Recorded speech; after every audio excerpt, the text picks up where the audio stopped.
Hey, what's up, guys? Welcome back to the Sports Stuff video. Today, we're talking about the Denver Broncos and my offseason plan to not only get them back to the AFC Championship game, but to get them over the hump and to win a Super Bowl. So if you guys enjoyed, please like, comment, and subscribe. Let's get into it. So the Denver Broncos, no big coordinator changes. Obviously, they promoted. Wow, why don't see what I mean? The minute I click record, I forget everything about every single team. I don't know why. It's so annoying.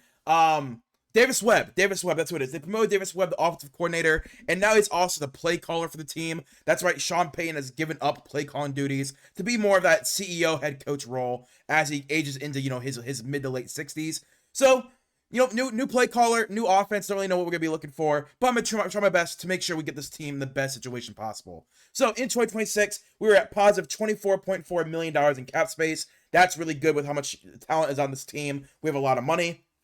In 2027, we're at positive 66 million, and in 2028, positive 118. So a lot of money still to work with during Bo Nix's rookie contract. So let's make the most of that opportunity. Maybe no cuts, no trades, and no restructures. This team's in a very healthy cap space situation, especially with all the talent on the team. I don't feel like we need to cut anyone because everyone who's on this team is on this team for a reason. There's no bad contracts. There's no too expensive contracts. I really like this team's structure, so I am not doing any cuts, trades, or restructures, pushing the money down the line. But first, actually talking about real money now, going into re-signings and extensions. Now, this is where money's going to be spent and maneuvered. So the first re-sign I'm going to be doing is Justin Strnad at linebacker. Last year, he had 28 tackles, 5 sacks, which was second at the stand-up linebacker position, 23 run stops, 17 pressures, and 1 interception. He's been quietly a very good linebacker these last 3 or 4 years. He's a great blitzer out of the linebacker position. Not as good as like Nakobe Dean, but definitely up there in that talent of, hey, this guy, if he's coming down from that linebacker position, can absolutely wreck games if needed. Great against the run, and it allows Drew Sanders, who they drafted a year or two ago, finally healthy, to slowly play into that starting job they were hoping he could do. Drew Sanders has been hurt the last year or two, so now Justin Strnad can come in and start for them, with Drew Sanders getting more and more snaps every single week. But we're going to give him a 2-year, $7.5 million deal, $4.5 million guaranteed at 60%. Do I think that Justin Strnad could make a little bit more money in the free agency market? Probably. This probably someone that at most can make $6 million a year. But I do think that he's been with Denver his entire career. I do think this is a loyalty thing. He wants to try and win a Super Bowl, and he just saw the AFC West division leader almost make it to the Super Bowl, so I do think he would want to run it back. And, if you're running it back for $3.2 million, you can always get cut next year and go and, chase that money elsewhere. Next is Jaquan McMillan. Jaquan McMillan last year had 46 tackles, 2 interceptions, 26 run stops, which was 7th in the NFL at corner, 4 sacks, which was 1st in the NFL at corner, and 3 pass breakups. He was the best nickel corner last year. Hands down, he was the best guy in that slot role. He's been steadily improving since his first year in the NFL. He does everything you want someone to do. Former undrafted guy, becomes a starter, becomes a very good starter as well. So they did already apply a second-round tender. So it allows Jahdae Barron another year to kind of develop into his NFL role. Because, as much as I loved Jahdae Barron, I thought he was ready to start. The team honestly thought very different. But now you have Riley Moss, so I do think Jahdae Barron and Riley Moss will be fighting for that outside boundary outside boundary corner role. Jaquan McMillan is absolutely your nickel, and then obviously Patrick Surtain, the best corner in the NFL, is your other boundary. So Riley Moss and Jahdae Barron are about to enter a training camp battle, and we'll see who wins that one. But Jaquan McMillan absolutely locks up that nickel role for the future. Next is that we'll be extending Marvin Mims, the wide receiver. Last year, he had 37 receptions, 322 yards, 1 touchdown, and 6.1 yards after the catch, which was 9th in the NFL.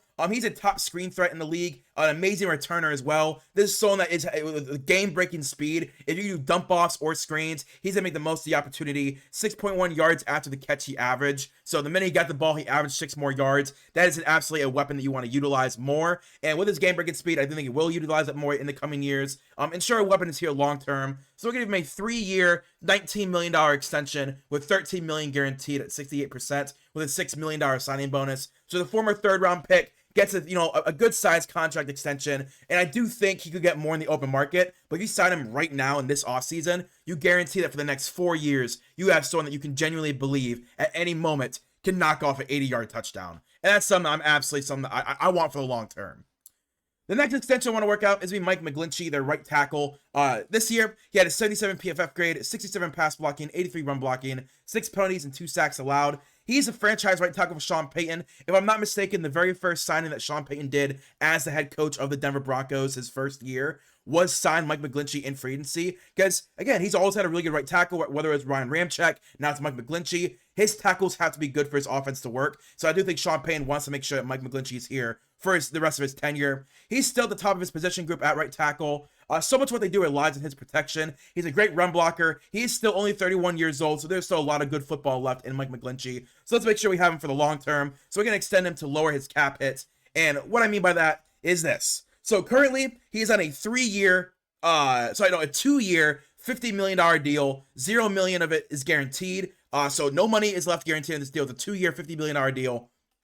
We're going to extend him into a full 4-year deal, no void years, into a 4-year, $86 million deal, $54 million guaranteed at 63% guaranteed with a $28 million signing bonus. So right now, he's on a 2-year for $50 with no guarantees left. We're not going to extend him, and at $50 million he's due, now becomes fully guaranteed, so he knows he's going to be making $50 more million. Because that's all these NFL players care about, is how much guaranteed money's on my contract, because that way I know I'm getting paid. So, he doesn't get that much of a pay raise from 23.75 down to, it averages out to about 23 million. So not a big pay raise, but he gets more guaranteed money to solidify the right tackle position for the next 4 years. The only year not guaranteed is that 4th year. He gets a $28 million signing bonus. So I think it works out for everyone involved. He gets a massive guaranteed money extension, but the team has a little bit of cap money this year. Doing this extension, we saved $9 million in cap space to ensure that we have our right tackle for the future, probably for the rest of his career. Next is going to be Jonathan Cooper, our opposite edge, opposite of Nick Bonito. Jonathan Cooper had 28 tackles, 10 sacks, 22 run stops, 51 pressures, and 3 batted passes last year, which was 7th in the NFL. He's been a bookend edge for them since he was drafted. A big part of the defensive success comes from the edge duo of Nick Bonito and Jonathan Cooper. This team led the league in sacks last year, and a big reason was the pressures generated from those two guys. He won't be too expensive to retain long-term. He's not really a high-volume sack guy. He's definitely someone that can get that, he peaked at 13 sacks last year. So definitely someone you can rely to get those 10 sacks, but definitely not someone worth $25-30 million a year. So not too expensive. He's still only 28 years old, and he has very long arms, which matching with his speed helps him get to the quarterback and generate pressures. So definitely someone I want for the long term. And he is currently on an extension, but with no guaranteed money left. So here's what we do with his contract. We are going to revalue his contract, give him a little bit of a pay raise from a 3-year, $45 million deal with $12 million guaranteed. Only 27% of it is guaranteed. We're going to turn it into a 3-year, $46 million deal. $34 million of it is now guaranteed with 74%. So he gets a little bit of a pay raise. We save a little bit of cap space this year, only $2 million. But we ensure that our edge rusher duo with Nick Bonito is here for the next 3 years. And as you can see in 2029, there is a poison pill year. That's what they call it when you add a non-base salary, but a massive proliferated bonus. That is a poison pill. So Jonathan Cooper will not be on this team in 2029. That is what him, his agent, and the team have decided, that no matter what, in 2029, he will get cut. So that $50 million means nothing. Just ignore it. It's a 3-year, $46 million deal. So he gets a $1 million raise, and he gets a $34 million re-guarantee that he is our edge number 2 for the future.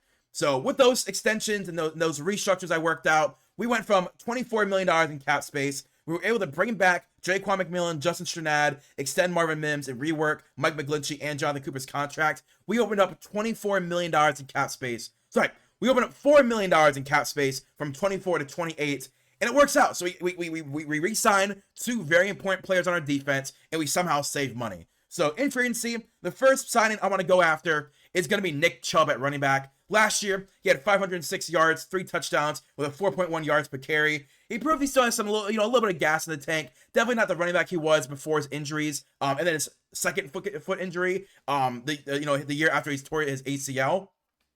This team definitely focuses more on drafting and developing than they do free agency. So, honestly, the rumors are that Kenneth Walker, not Breece Hall, but like Travis Etienne, they'll be demanding $8 to $13 million in caps in money every year in free agency. I don't see the Denver Broncos. They're not that team that signs those type of bookend free agents. Obviously, last year was Dre Greenlaw and Talanoa Hufanga. I don't think they're gonna do it again this year. I think that was the year that they were gonna spend money. It was on defense. So Nick Chubb, very cheap 1-year deal to come in and be a running back guy for our team. Allows the team to still draft a future duo with RJ Harvey. He's another hard-nosed runner. He's gonna replace J.K. Dobbins' role in this offense. So he gets a 1-year, $2.5 million deal to come in and be that running back 3 for us. That, in certain times, if there's injuries or different matchups, he's the guy we're gonna go to. Next is going to be Alec Pierce at wide receiver. This is the big-time free agent that we're going to be signing, right? This is the guy at wide receiver. This year, had 47 receptions, 1,000 yards, 6 touchdowns, and an average of 21.3 yards per catch, which was first in the NFL. Very first guy to do under 50 receptions and over 1,000 yards. Very first time he's done it. He has shown immense improvement in the last 2 years. This is a dude who was a former 2nd or 3rd round pick, really struggled his first 2 years, and then just for some reason the last 2 years has really turned it on. He will be a different modal wide receiver for Bo Nix. Obviously, Cortland Sutton is that more possession boundary guy. You have Marvin Mims and Troy Franklin, the speedsters. Pat Bryant, the possession guy in the slot. Alec Pierce is that big body, deep threat that can catch a lot of different balls. This is who I want to be my boundary wide receiver for the future. I just don't think where they're drafting in the NFL draft, it's going to be that boundary receiver available that matches what they really are looking for in the boundary. So I give him a 4-year, $78 million deal, $48.5 million guaranteed at 62%. So just shy of that $20 million that, they're saying Alec Pierce is going to be demanding. I don't think he's going to get $20 million. This is a dude who, for 2 years, has been good. One of them was really good, but definitely not someone that you can be the focal point of an offense. So I just don't think he's going to be making that $20 million number. This averages out to $18.8 million, which I think works for him. But yeah, 4-year, $78 million deal. $48.5 million guaranteed for him to come over, be the true wide receiver 1 for a team that just went to the AFC Championship. I do think that's also a selling point to get him to take a little bit of a pay cut versus like if he went to Tennessee, he can get paid $26 million or something crazy like that. The last guy I'm going to be talking about is going to be Dalvin Tomlinson, who was just cut from the Arizona Cardinals. Last year, 16 tackles, 1 sack, 13 run stops, and 14 pressures. He's a solid veteran D tackle. At his heart, he has a run stopper. He's in that 4-3 defense that he's usually been in his entire career. This will be the first time he's in a 3-4 defense, but I do think he can replace John Franklin Myers at that right D tackle role. He is less athletic, so it's definitely going to be more of a true run stopper in a 4-3. This in a different defense, but it can allow Uwazurike, who was drafted last year, to still play, but not require him to start in his 2nd year, so he can still have a little bit of development that he can do. But we'll give him a 1-year, $3.5 million deal to come over and be a starter for us. So with those signings, we went from $28 million in cap space all the way down to 15.3, but we bolstered wide receiver, added a veteran running back, and a starter at the defensive line. That's a great number for me, only using $13 million in cap space to ensure our defense and our offense is powerful. So in the NFL draft, this is what I decided to do. At number 30, there was no one I liked. It was a lot of running backs. Ty Simpson was there, and what else was it? It was running backs, Ty Simpson, Kenyon Sadiq, and I think a D tackle. I think it was Christian Miller from Georgia. So I didn't think any of those guys were really on the table for the Broncos. So I decided to trade back with the Baltimore Ravens. They just traded 2 first-round picks for Max Crosby, so they don't have a first-round pick this year. But there was a lot of running backs. Again, Kenyon Sadiq at tight end. I think they're going to lose Isaiah Likely. They can go and draft Christian Miller at D tackle to replace Nnamdi Madubuike if he does retire. So they have a lot of draft picks this year, so I decided to trade back from number 30 all the way to number 45, and they give up 2 4th-round picks for us to slide back 15 picks, and they get a first-round pick back. We're at number 45, then take Jacob Rodriguez, linebacker from Texas Tech. He's one of the best stand-up linebackers in this draft. He's great at coverage, great at run defense. He had 4 interceptions last year, and I do think he can anchor the Mike position for the long term. This is someone that once Dre Greenlaw is 33, 34, Jacob Rodriguez is ready to take over. He is a former quarterback, so he knows how to fake him out with stunts. This is someone I do think in this defense can be the signal caller for the future. Then in round 2, number 62, I'm going to grab Caleb Tiernan, left tackle from Northwestern. He's a great prospect at left tackle. He's 6'7", 325, has everything, all the tools in his bag to really develop into a good left tackle. And with Garrett Bowles, at 33 years old, I do think they need to start thinking about left tackle for the future. So this allows him to have time to get his NFL body ready. He has 7 sacks allowed in his career, which is a little high for college, but definitely not, as high as it could be. Great overall pass blocker, though. He is 23, but again, this team has never had an issue with drafting older prospects they believe in. Hint, hint, Bo Nix. So I do think if they can get Caleb Tiernan at 62 and kind of get a bailout at left tackle, I think that would be something that they look into. Then in round 3, number 94, I'm going to grab LT Overton from Alabama. LT, I've been very vocal. He's not one of my favorite prospects by far. But it definitely does seem like a Sean Payton pick. He's a great run stopper. I do think if he adds 20 pounds onto his frame, he could be a really good John Franklin Myers replacement for the future. He's 6'5", 278. If he can get the 6'5", 300 or 310, I think he can easily slide in to that D tackle role. But he has good strength, good sideline speed to cap off runs. So you already have the edge rushers that can get after the quarterback. This is a different shot in the dark at a run stopper that maybe can add onto his frame and move him inside. Then in round 4, number 108, I'm going to grab Michael Trigg, tight end from Baylor. He's a pass-catching tight end. He can block as well, but he's definitely someone that I was develop as a pass catcher long-term. And, maybe he can turn into a good run blocker as well. He has 50 receptions, 694 yards, and 14 yards per average with 6 touchdowns last year. He had 17 forced missed tackles, which was 3rd in college football. And some people need to realize, at tight end, if you can't block in the NFL, you're not touching the field. If you look at the Seattle Seahawks, there's a reason AJ Barner has developed so well as a pass catcher, while other guys on that young roster like Elijah Arroyo, who are really good pass catchers, didn't play because they can't run block. So this is hey, Michael Trigg, we know you can pass catch. If you can develop your run blocking, you can probably start for us. So it's a shot in the dark at a future starter. Then in round 4, number 115, I'm going to go back-to-back offensive weapons in Emmett Johnson from Nebraska.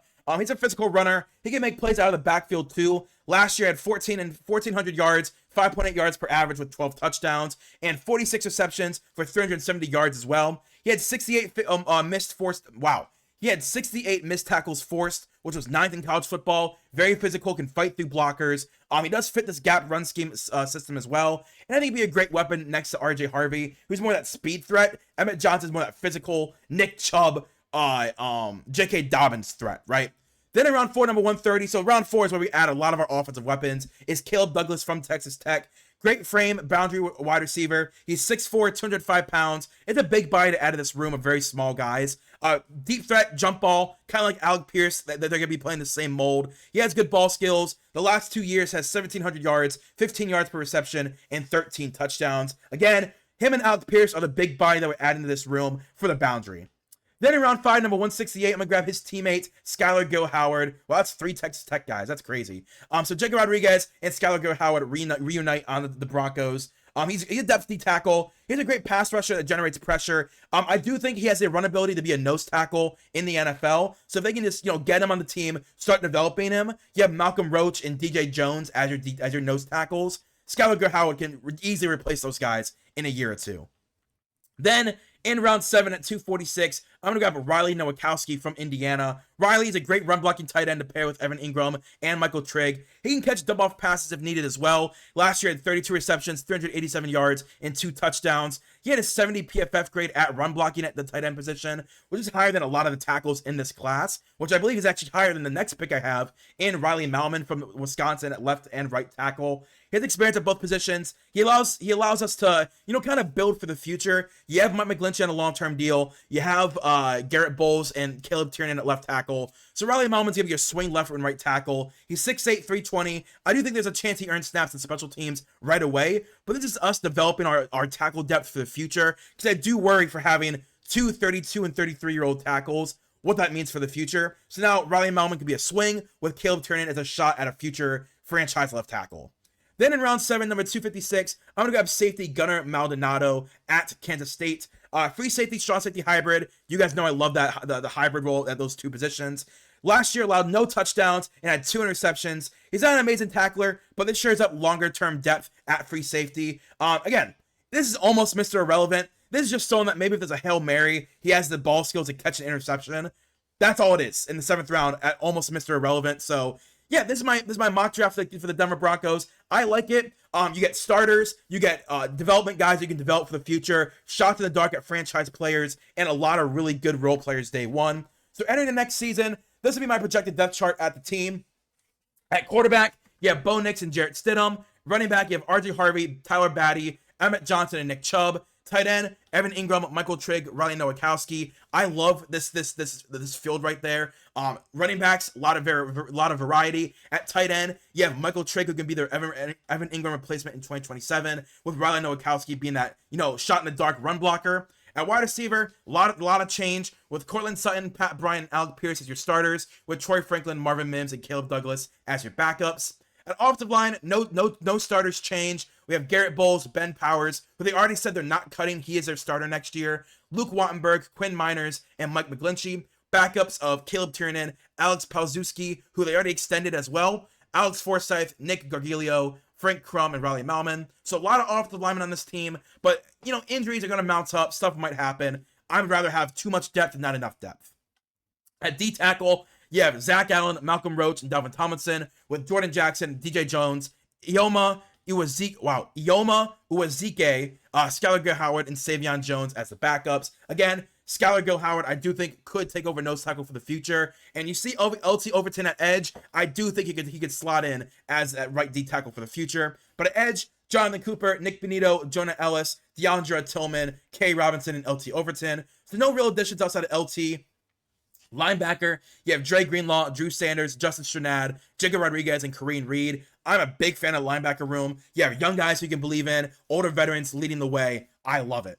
At corner, Patrick Surtain, Jaquan McMillan, Riley Moss, with Chris Abrams-Drain, Reese Taylor, and Jahdae Barron as the backups. So no changes at corner. Those are the same 6 guys they had last year, but there's a reason they were really good. I don't want to change anything. Then at safety, Brandon Jones, Talanoa Hufanga, Devon Key, JL Skinner, and Gunnar Maldonado. I like that safety room. You do lose PJ Locke, who's been a veteran for them the last 6 years, but JL Skinner and Gunnar Maldonado can make up for that loss. So I like this team. This is easily a team that could compete for the AFC West title again. Easily win 13 or 14 games if everyone's healthy for the most part. But running back gets a boost. Wide receiver gets a boost, which they desperately needed. Tight end gets a lot of boost as well. And on defense, you just add depth at key positions. So yeah, that's my mock offseason, for the Denver Broncos. So if you guys enjoyed, put a like, comment, subscribe. Let me know in the comments down below. How many wins does this team get next season?